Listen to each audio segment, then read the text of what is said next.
We are standing beside the Row River, below Dorena Dam, near Cottage Grove, Oregon, in the Willamette River watershed.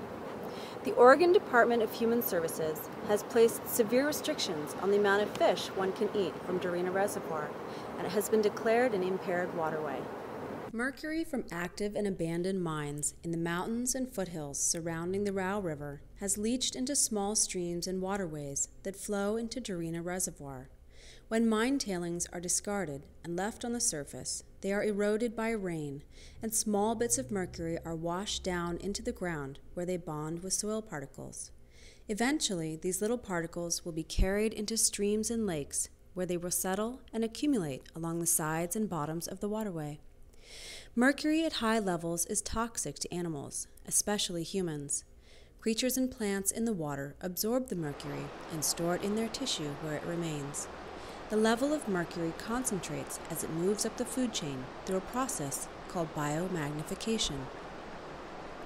Bio-magnification begins when plants absorb mercury from the water and are then ingested by bugs and small animals. Those bugs and small animals are then eaten by small fish, and the small fish are eaten by larger fish. With each step up the food chain, the level of mercury increases in concentration at a very fast rate. For example, when a largemouth bass eats a smaller fish, like a sun perch, the mercury concentration increases by a factor of 3 to 4 times.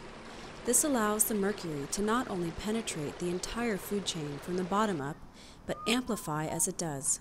Even in water that has levels of mercury considered at or below the federal standard for safe drinking water, biomagnification is the reason why fish and animals have disproportionately high levels of mercury.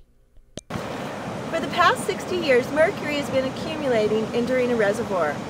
Although some mercury does escape when the floodgates are open, there are plans to retrofit the dam with hydroelectric turbines, which would allow even more mercury to be released downstream. This increase in mercury would impact the entire Willamette River basin, naturally increasing the mercury concentration in all fish, thus affecting all habitats and communities downstream to Portland and beyond to the Pacific Ocean. Currently, scientists and lawmakers are working towards a solution, yet there is disagreement regarding which steps are appropriate. It is our responsibility to educate ourselves and keep the debate open, as we are all dependent upon this vital resource.